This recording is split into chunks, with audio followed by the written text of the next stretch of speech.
Welcome everyone and good afternoon. It's a pleasure to be here today with all of you for our Mondays at Beinecke.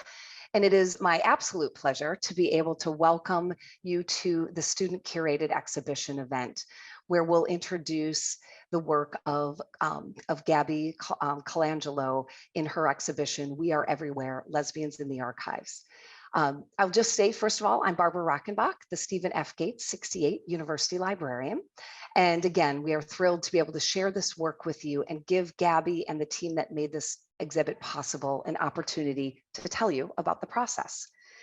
Just as a little bit of background, I want to share where this comes from. Since 2014, the library has partnered with student curators to bring a senior essay to life through our senior essay exhibit program. The program provides one rising senior with funding, training, and staff support to curate and produce a library exhibit based on their senior essay, using materials from library collections. The selected student spends their senior year researching and curating an exhibition related to their essay, which then is installed in the Sterling Memorial Library exhibit corridor. Let me just pause and say how exciting it is to see that exhibit as I walk in every day, because for the last couple of years, this hasn't been possible because of COVID. We were not able to exhibit in the way that we have in the past with a physical exhibit during COVID. So Gabby, thank you for being the student who could bring us back to that physical presence of the exhibition. Now, having said that, we did innovate during COVID and have rich online exhibitions from our student curated exhibitions, and we'll have the same for Gabby's. But it is really wonderful to see, now that the library is also open to the public, people pausing and looking at this exhibition. Gabby, I hope you've had the opportunity to see people engaging so thoroughly with this material. Just a couple of process notes and thank yous before I turn it over to Nancy. The way this works is our student proposals are reviewed by a group of 10 library staff who choose an exhibit that promises a thoughtful analysis of our library collection material, and also with a preference for collections that are visually engaging and underutilized.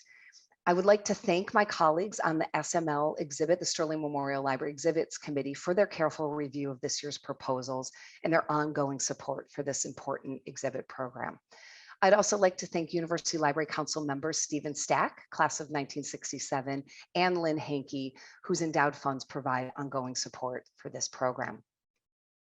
Each year, the exhibit project proposal must be accompanied by letters of support from both a librarian and a faculty advisor who agree to work with a student throughout this curatorial process. So I'd like to also take this moment to thank Professor Karen Rothman for the time and expertise she contributed to Gabby's exhibit. Karen has done exciting work in her courses to introduce students to concepts and practice related to exhibition. Nancy, who you see here on screen, Nancy Kuhl, curator of poetry for the Yale Collection of American Literature, was Gabby's librarian advisor and contributed invaluable knowledge and feedback to this process. Nancy has been a longtime supporter of this program, and I would like to thank her and my colleagues in each of the library collections for their support.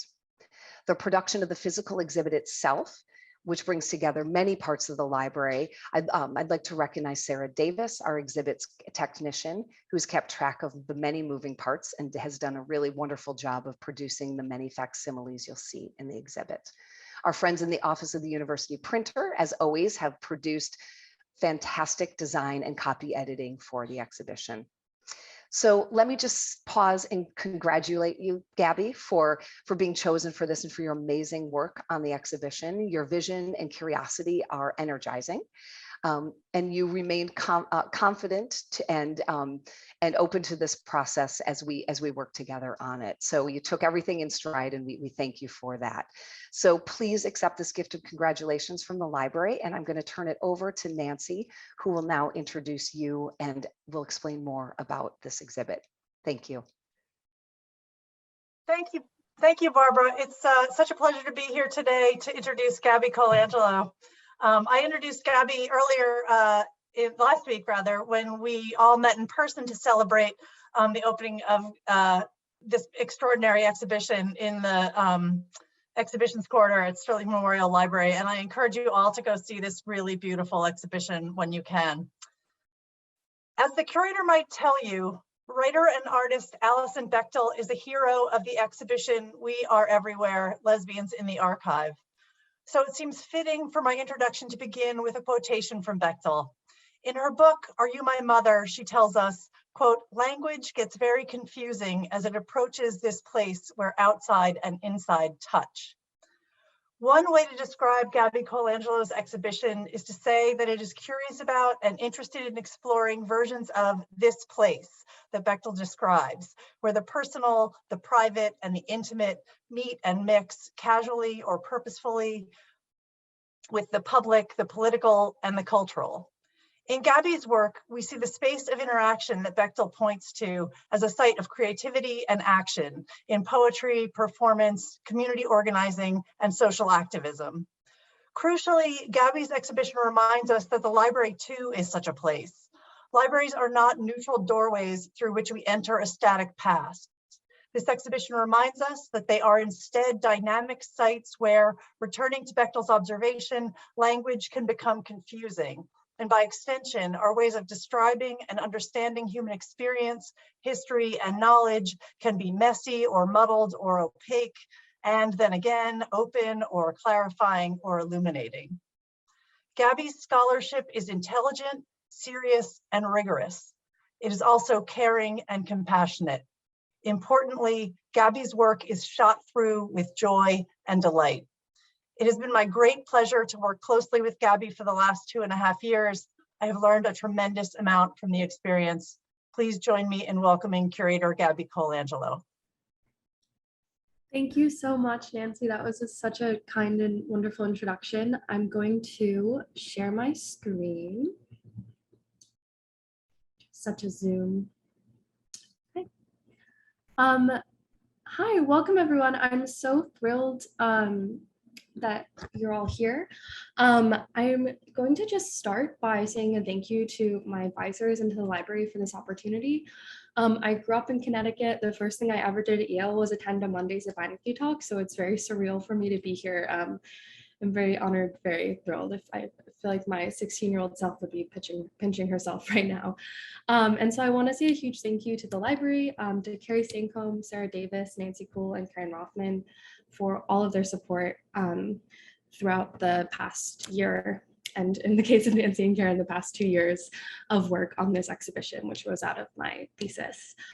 All right, so this exhibition rose out of what I can honestly call a frustration. The feeling of why is it so difficult to do research on lesbians in the library? So I found myself my junior year of college searching the word lesbian in Orbis, which is Yale's library catalog. And only about 6,000 results came up. I was like, how many things are in Orbis? There are 10 million items in Orbis. This was shocking to me. It was astonishing how few items were cataloged under the keyword heading lesbian, even fewer cataloged under the subject heading lesbian. And so I wanted to curate this exhibition to be a starting place for people who are interested in doing research on lesbians at Yale. So each of the cases explores a different type of collection, and a collection that has a different relationship to the word lesbian or to the transparency of lesbianism, like whether it's described as lesbian or not in the library is different for each case. And so I think something that's really central to this question of why is it so hard to do research on lesbians or research on queer people in general in the library is the idea that libraries are not apolitical spaces. So for example, until the 1960s, many libraries held books related to homosexuality in restricted access areas. Homosexuality wasn't a Library of Congress subject heading until 1946. So what that means is it wasn't like a book, like a term that a book would be cataloged under or something that one could search to find a book about. Lesbian wasn't an authorized term until 1954. And until 1972, both of these terms were cataloged under the broader subject heading sexual perversion. And so a lot of activism has happened to make lesbian a more common cataloging term, but the long history of this still has a huge influence on what we call lesbian and what we don't. So the next few slides, which I'll walk you through, are all about the first case of the exhibition. And so they ask the question, what does come up when you search the word lesbian in the library? What types of items are cataloged as lesbian in the eyes of Yale or in the eyes of the Yale Library? And so what we see is that most of the things that are cataloged as like lesbian objects are objects that contain the word lesbian on their face. So for example, this is one of my favorite things in the exhibition, this comic from the Barbara Hammer papers called The Lesbian Guide for the Breaking Up of Lesbian Couples. Barbara Hammer was a very famous lesbian filmmaker, just a hugely important figure in lesbian history. And what she did was she took and colored in like cutouts from like a bulb planting manual and repurposed it to create this beautiful comic. Something else that we find particularly at Yale through these two collections are queer zines and periodicals, so magazines that were created for lesbians by lesbians. The history of queer periodicals is really interesting, particularly it's also a very political history. Until 1962, printed materials related to homosexuality were considered obscene and so therefore were unmailable under the Comstock Act. And so a lot of queer presses arose in response to that frustration. And so in manuscripts and archives at Yale, there's this incredible collection of gay and particularly lesbian periodicals that were written by lesbians for lesbian readers without this kind of straight political censor in mind. So those are some of the types of materials that come up under a subject search for lesbian. I will say there's a ton more in the online exhibition, including a lot of like lesbian pulp fiction books that the Beinecke has a lot of. So if you're interested in finding out more, please look at the online exhibition. And another thing is that I try to include most of the citations, but if there isn't anything, it will be in the online exhibition. So what types of items do we miss when we search the word lesbian? So it's not so simple actually as to say that if a material isn't cataloged under the word lesbian, it's because of homophobia. Lesbian is a relatively recent political, like a term in terms of a term that like a woman would use to describe herself.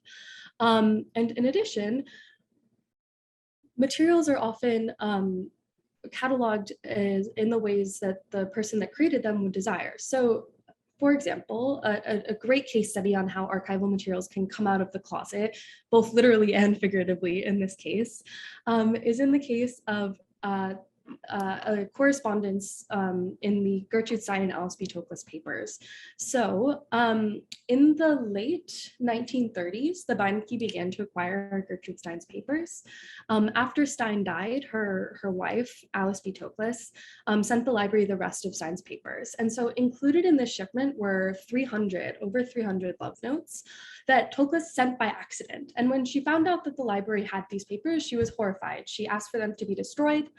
And then was agreed to let the library keep them, but only under the condition that they be kept in a locked curator's cabinet, totally unavailable. So literally in the closet.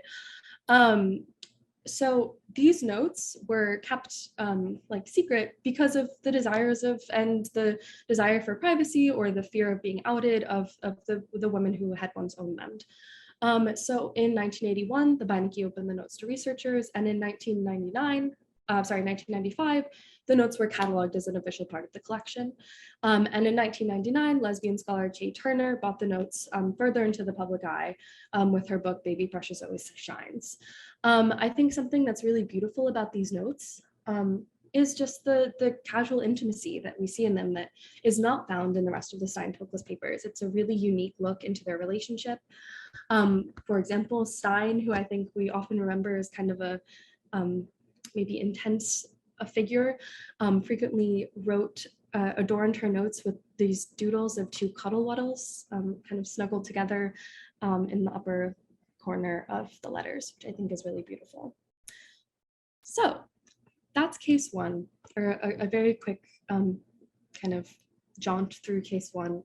Case two of the exhibition focuses on materials related to the Harlem Renaissance. So in the words of scholar Henry Louis Gates, the Harlem Renaissance was, quote, surely as gay as it was Black. In the early 20th century, Harlem's queer subculture was an open secret.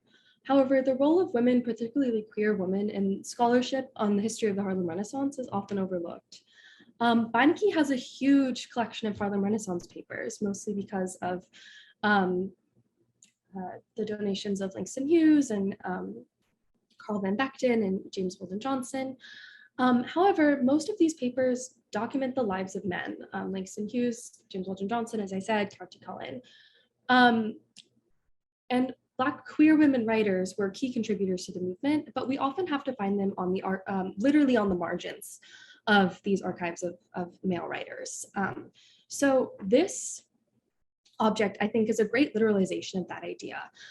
So this is an excerpt from a periodical called Black Opals, which was a magazine that published works by young Black writers in the early 1920s.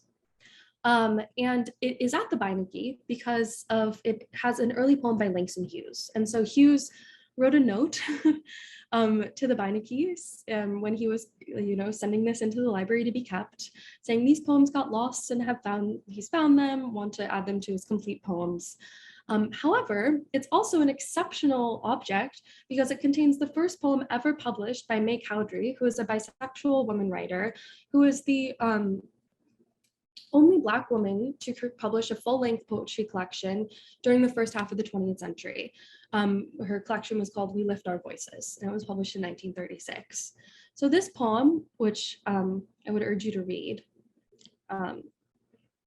is deeply beautiful and exceptional. It was published while she was still in high school. And it's just a great example of the way that if we don't necessarily know what we're looking for, it can be easy to miss these objects that don't just tell the story of the men of the Harlem Renaissance. We can also look at them as objects that can really be a starting place for understanding a much broader understanding of what was going on. So another thing I was interested in looking at the archives of the Harlem Renaissance is how the works of lesbian writers are reclaimed by or identified as lesbian by lesbian scholars. And so a great example of this is the case of Angelina Weld Grimke, who was a lesser known writer of the Harlem Renaissance. Her most famous work is the play Rachel, which is the story of a young Black woman who resolves never to bear children upon coming to terms with the ugly reality of lynching and racism in America. However, she also wrote poems that were published mostly in periodicals, which is where most Black women's writing was published during the Harlem Renaissance. Grimke was extremely private, and her personal papers were not acquired until pretty long after her death. So they were actually acquired by the Howard University Library, not by Yale. Though there are some Grimke letters at Yale, as this is the only Grimke letter at Yale. But when her papers were acquired by Howard University, this incredible scholar, who's now known as a foundational scholar of Black feminism, Akasha Gloria Hull, went through her papers and found explicit mentions of sapphic relationships, so relationships that Grimke had with other women. And she wrote this article in this lesbian periodical named Conditions that reclaimed Grimke as a lesbian writer. So she wrote that Grimke's work helps us answer the question, what did it mean to be a Black lesbian or poet in America at the beginning of the 20th century? So I think there's a frequent skepticism of using contemporary language, for example, of queerness to talk about queer historical figures. However, I think this is a great example of the way that reclaiming historical figures under contemporary language can also be a way of codifying a contemporary identity. So I think what Hull's research then trickled through other lesbian magazines, for example, Ache, which we'll talk about in a couple of minutes. Awesome. So the third case of this exhibition explores a different type of lesbian archive. So where the lesbian archives of the Harlem Renaissance would not have self-identified as lesbian archives, partially because the language of lesbianism was not necessarily something a Black woman would have called herself in the early 20th century. Sylvia Dobsen's archive is an example of an archive where a woman calls herself a lesbian and where it's deeply important to her that her history is understood through the specific language of lesbianism. So Sylvia Dobsen was a lover and friend of the modernist poet Hilda Doolittle. Her work was really never published. She's very under-researched, understudied. And her papers are at the Beinecke because of her relationship with HD. So Sylvia Dobsen was approached by a biographer in the late 80s who was writing a biography of Hilda Doolittle. And this biographer interviewed her about her relationship. And during this interview, Dobsen, who at this point was in her 60s, 70s, was living as a lesbian, but wasn't necessarily out to her family, wasn't necessarily out to her friends. Dobsen soft-pedaled her, quote, love affair with HD and stressed and said their friendship. Months and years later, she read the biography. It was called Herself Defined. It's a great biography in some ways. She read the biography and was totally thrown off by the way that HD's bisexuality was not included as an aspect of the biography. So even Breyer, HD's longtime partner, denied having a romantic relationship with HD, and she said instead, quote, Hilda and I were cousins.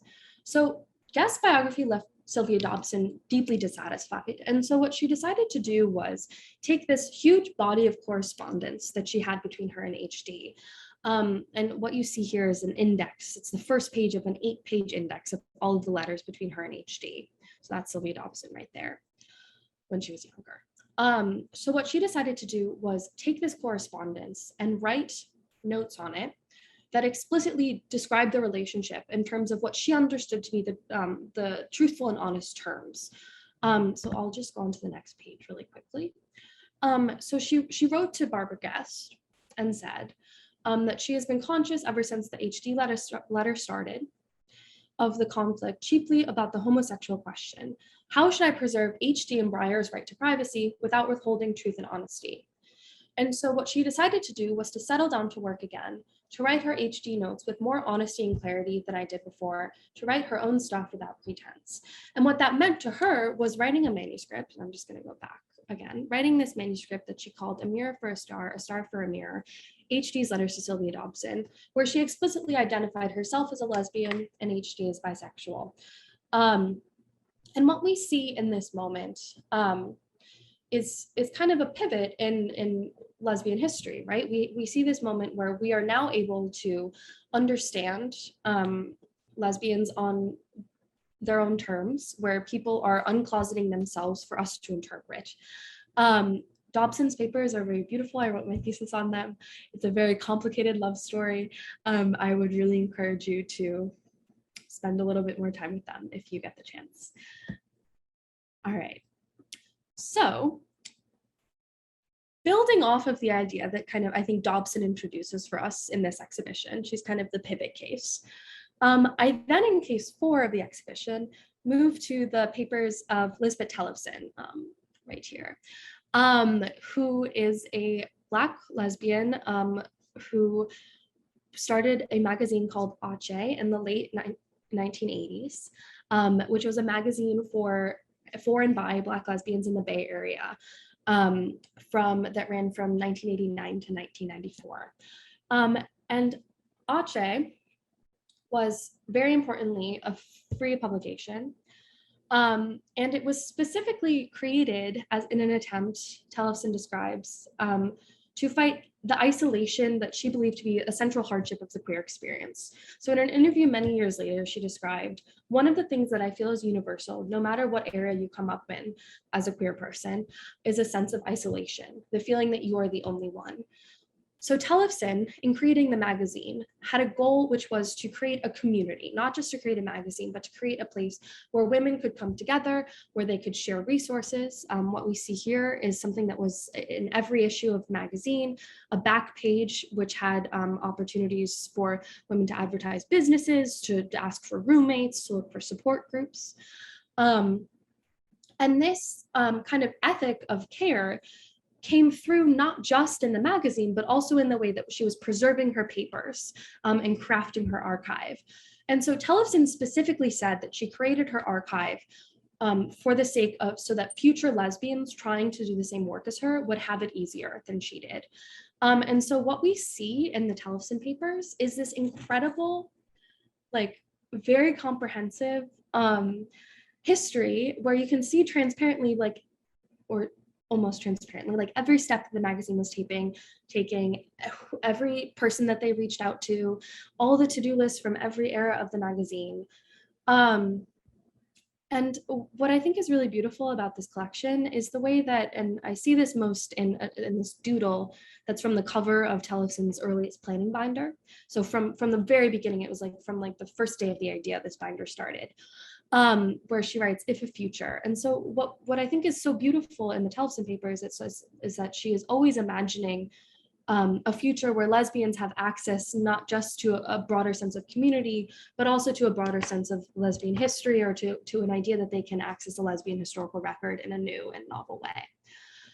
So where Dobsen was imagining in creating her papers, specifically a future lesbian scholar, someone who would encounter her papers in the Beinecke and have a clearer sense of her relationship with a poet that she thought was of literary importance. Tellefsen's papers are slightly different in that she's putting together her archive thinking more about the future lesbian community organizer. So a lesbian who wants to bring their community together and to find power in that togetherness. The Activism papers also have great examples of just events that were thrown to keep the magazine alive. There's beautiful buttons. I'm obsessed with kind of non-traditional objects in libraries. And I think these are just such stunning buttons. And there's also a rent party, which kind of also is a throwback to case 2 about the Harlem Renaissance. And it shows how Tellefsen was, and the women that created Activism were playing in the long history of like Black queer legacies. Yeah. So the last case of this exhibition walks through the history, I think the frequently underlooked history of lesbian activism during the AIDS crisis. And this is another one where I would encourage you to, after this is over, go look at the online exhibition, because there are so many other objects in there that are not in this case. So lesbians are frequently characterized as the nurses of the AIDS crisis, remembered mostly for the role that they played in caring for gay men. And though medical caretaking, for example, blood drives, was a huge part of the lesbian AIDS activism, this characterization erases the direct impact that AIDS had on lesbian communities. So lesbians did die of AIDS. In 1991, about 40% of HIV positive individuals and 12% of AIDS patients were women. However, this number is artificially low because until sorry, I just lost the end of my sentence. Until that same year, the AIDS definition did not cover female, like the way that the HIV AIDS virus manifested itself in female-bodied people. And so even women or like people with uteruses that were infected with the same virus, the HIV AIDS virus, would not be categorized as having HIV or having AIDS under the CDC's AIDS definition, because their T cell count would not be high enough or would be too low. So a group of lesbians in the original ACT UP New York caucus, led by activist Maxine Wolf, started the Women's Coalition of ACT UP New York, and fought to change the age definition. And so what we see in the archive is kind of like 2 different types of materials. So there are materials that show us, point us towards like the educational activism that was done by lesbians. So kind of explaining like women do get AIDS, why are women invisible, which is kind of shown here. And then the second are materials that point us towards the great loss that happened because of this, not just because of this definition, but because of this erasure of lesbians from the crisis. So there's this huge danger, both that lesbians that are dying during the AIDS crisis aren't getting care, and they're not being remembered in the same way. They're being erased from the stories that we tell about the AIDS crisis. And so this, I think, is one of the most stunning objects in this exhibition. And it's a flyer for a political funeral, quote, for a woman named Joan Baker, who died when she was only 25, which is incredibly sad, whose memorial service was a protest against the medical erasure of lesbians from the AIDS crisis. And she's described as one courageous dyke who lived and died in the face of apathy, denial, and invisibility. And so I think what this points us towards, and I hope what this whole case points us towards, is two things, both of the hugeness of the AIDS crisis, the idea that an unimaginable number of people were lost, and of the specificity of grief, that each person that was lost came from a community, was loved, had family, had friends.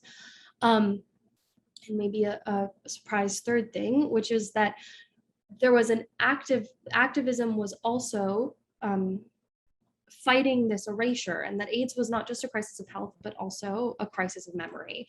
And so this exhibition ends on Sarah Schulman's incredible oral history of the AIDS crisis, or specifically of ACT UP New York, Let the Record Show. And Sarah Schulman is an incredible lesbian activist and historian, and wrote in Let the Record Show one of the first comprehensive histories of, not just of, but a history of the AIDS crisis that included lesbian activism as central to, the operations. So what I think is really beautiful here, and I think what we see in the works of other lesbian historians like Lillian Faderman and others, is the idea that part of lesbian activism is to fight the idea that there is no lesbian historical record. So to be a lesbian is to be a historian, is to remember yourself, to remember your community, to remember each other, to fight the erasure of lesbians from the historical record, and to create in that fight a future that is more open and is more clear than it was before. So to create a future where it will be easier for me to find lesbians in the library than it was when I was, 22 in college. So with that, I think I will turn to questions. Thank you all so much for listening. I really appreciate you being here. I am going to stop sharing my screen, I think, if that's okay. Thank you so much. Gabby, thank you so much for your wonderful talk. It was just extraordinary. I loved hearing you talk about all the different parts of your exhibition. I wonder if I might begin with just a question while folks are dropping theirs in the chat. Would you talk about you didn't say very much about your research process beyond that initial moment of frustration. I wonder if you would just say a little bit about how you came from that first kind of work of trying to find things to then creating this extraordinary complex arrangement of different kinds of parts of the history that you're so fascinated by. Yeah, it's a great question. I think that there's like an answer to that question that is about me trying to find a topic to my thesis, and there's an answer to that question that's about me trying to figure out my own identity, right? Like kind of the same way that that Alison Bechtel describes in Fun Home as like searching the word lesbian in the dictionary and then feeling like dissatisfied with what she finds and then turning to the library to find more or better representations of lesbianism. And so I think I was definitely doing that when I was searching lesbian in archives at Yale. I was looking for myself. But I think part of what arose out of part of the research process was looking through just like as many materials I could find that were cataloged as lesbian, and then as many materials as I could find that I thought like could be about someone that was a lesbian, and just looking for clues. So there's so much here that like didn't end up in the show. But yeah, I don't know if I really answered your question. Yeah, actually, and someone's asked a follow-up, which is about other lesbian archives that you may have visited, or that you know about. Someone's asking specifically about the Herstory archives. Yeah, so I mean the history of lesbian archives is so politically fascinating. It is like a very specific historical phenomenon. So in the 70s and 80s, a lot of community like grassroots archives like the Lesbian Herstory Archive started to come up or be created by lesbians who believed that mainstream libraries were choosing not to, or were not capable of cataloging their lives in ways that they felt were representative of the way that they were like living in community with each other. So in this exhibition, I was focusing mostly on papers that are at Yale. I think that the difference between Yale and archives like the History Archives or Lesbian Community Archives is like the accession like goals. Like when Beinecke acquired the papers of Sylvia Dobsen, they did so because she was a friend of the poet HD and because it would have been like a great collection add to the Yale Collection of American Literature. When Joan Nestle founded the Lesbian History Archives, she created a ethos of collection in which any object owned by or touched by or that was related to any lesbian would be important for the archive to have. And she said that our archives must be different because we are different. And so it's a totally different type of way to collect materials. I think both are important. I think it is much easier to do research, not easier. I mean, it's obviously still hard for different reasons, but if you're looking for like clear definition, like clear statements of like lesbianism, going to lesbian archives is great. I'm excited to do more work in lesbian archives next year. Gabby, you mentioned Sylvia Dobsen when you were describing that section of the case. You mentioned that that's really what your thesis is about. Would you talk about the relationship between your thesis and the exhibition and how you did those two different kinds of research or how they're related? Yeah. So my thesis is about the Sylvia Dobsen papers and about Virginia Woolf's Orlando, and it's about self-definition in queer and lesbian archives and then queer and lesbian life writing and biography and autobiography. And I was working on my thesis at the same time as putting together this exhibition. And I think the main difference that I kind of ran into is that in a thesis, I was trying to make a really kind of cohesive argument about a totality. So like to have like an understanding of like the whole of the Sylvia Dobsen papers. Whereas in the exhibition, I was thinking of it more as like a starting place where people could like use it as an entry point into various different types of collections. And so it was really hard to fight the thesis writing instinct in writing the labels for the show. I mean, Nancy and Karen will remember it was very difficult. But so like in writing exhibition labels, I'm not thinking like, okay, I have to say something like novel in my research and make a claim about like lesbian archives or lesbian autobiography. What I'm saying is like, here is this collection and here's just enough to get you interested so that you can then find more, and focusing on only the objects that are in the show. Because what I want in an exhibition is for people to look at the like very beautiful and interesting objects that are there, and not to be interested in like my interesting thoughts about them. Like the objects are more important than my like analysis, like my thoughts on the objects, I think, in the exhibition. So yeah, but it was fun. It was really helpful to have a broader sense of like the universe of lesbian archives and lesbian like like self-historicization from the exhibition. To take that into the thesis was like really helpful. Yeah. Thanks, Gabby. There's a great question here about something that you brought up, but I think our viewer would like to hear you say a little bit more about what they're describing as the sanctity of privacy and the pursuit of truth, the tension between those two things. And if you might reflect on the role of privacy within the lesbian community and how this might have impacted archival presences and absences. Yeah, I mean, this is such a good question. And I think about it all the time. I mean, I think that like lesbian history is so full of absences. And I think that there's a temptation to view those like I feel a temptation to view those absences as like exclusively a loss, right? Like this isn't in the library. I'm so sad it's not there. I wish that I had everything in the library. But I think what this question is like really helpful in pointing us towards in terms of thinking about the sanctity of privacy is the idea that like even in these absences are like hundreds and millions of relationships that we just don't have access to, but the fact that they're not there isn't proof that they didn't exist. It's just proof that they weren't recorded. Yeah, I mean, I think another thing I think about in terms of the sanctity of privacy is, especially with Sylvia Dobsen, is that she waited until after everyone had died to write her manuscript, which I think is like sometimes a definitely a way to go. Also,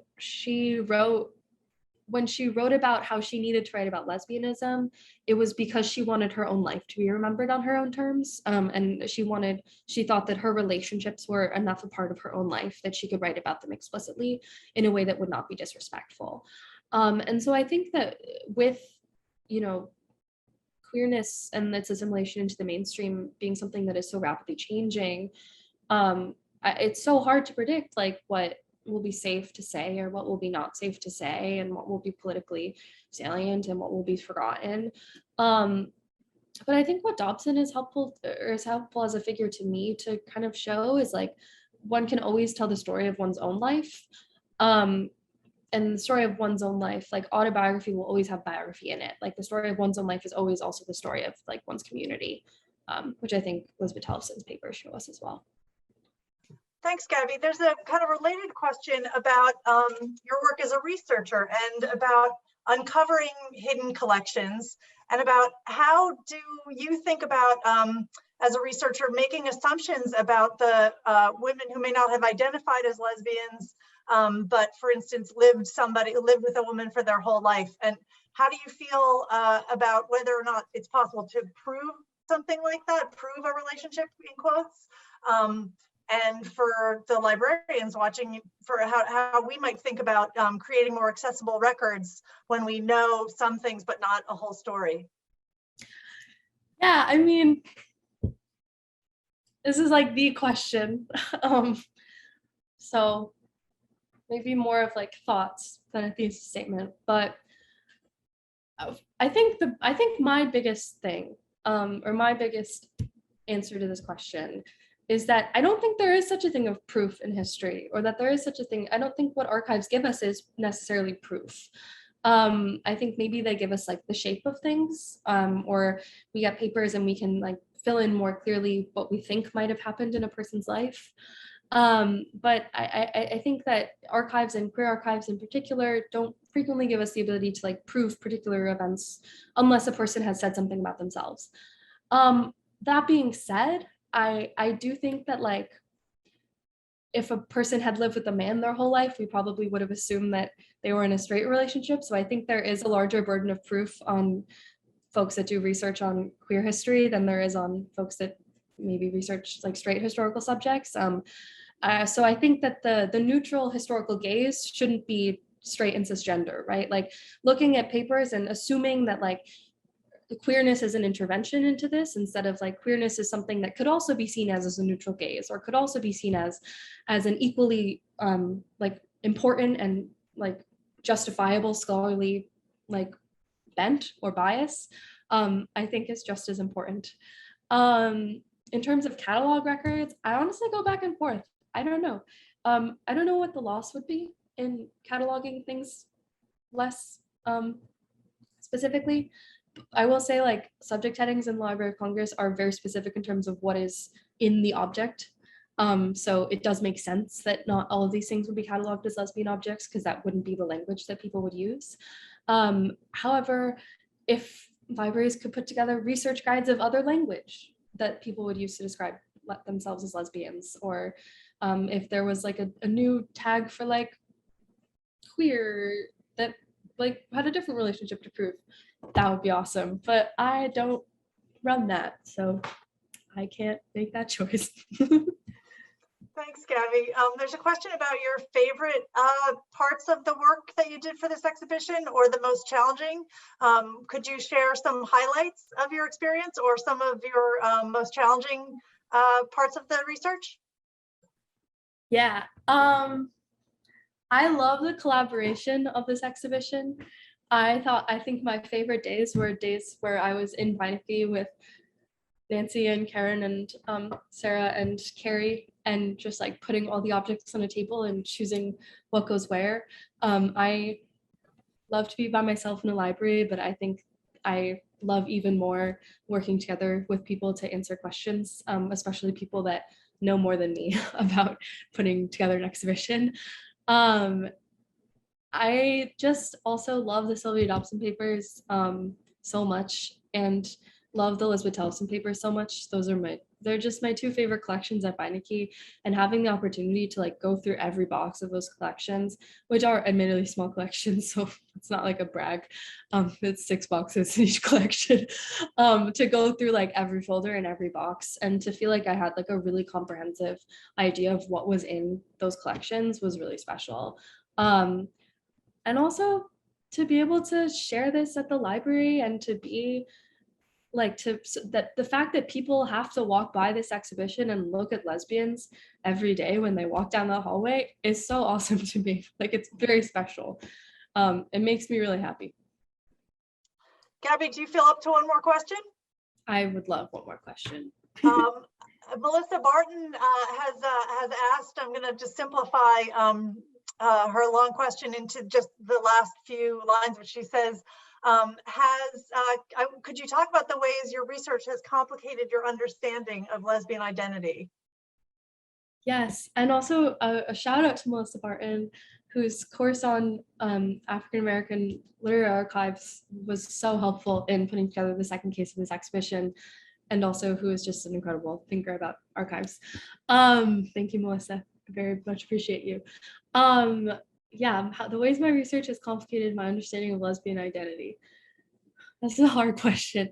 I think that the biggest thing is the understanding that lesbianism has always been an identity that has a complicated relationship to gender, and that has always destabilized the identity of woman.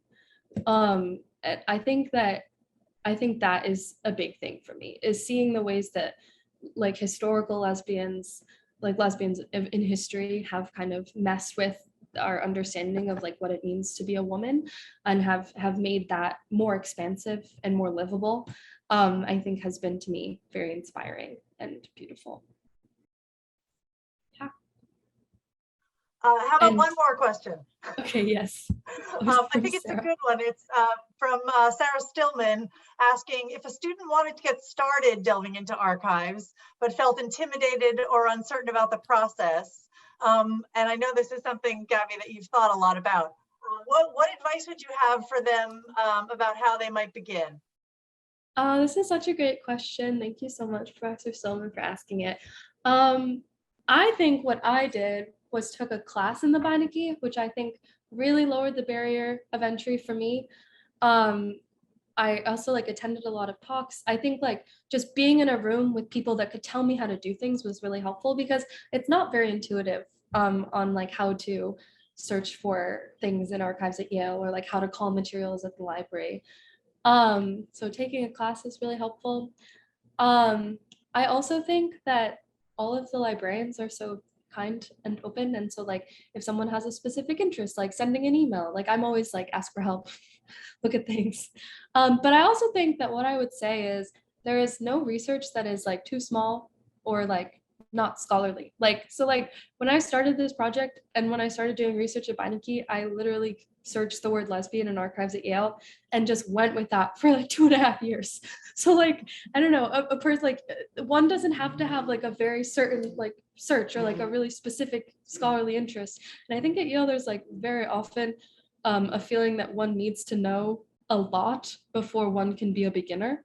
And so I think leaning into the identity of like true beginner is really, really helpful and really special in archival research specifically, because it's always more fun to go in with a very open question and to be surprised than to go in searching for something very specific and to just like, I mean, you're always also surprised then, but still. So yeah, I think ask for help and be a beginner. It's so fun. Thanks so much, Gabby. That was a wonderful answer to that question, I think. And I think with that, since I've already threatened to get that the last 2 questions would be your last question, maybe we should sign off there.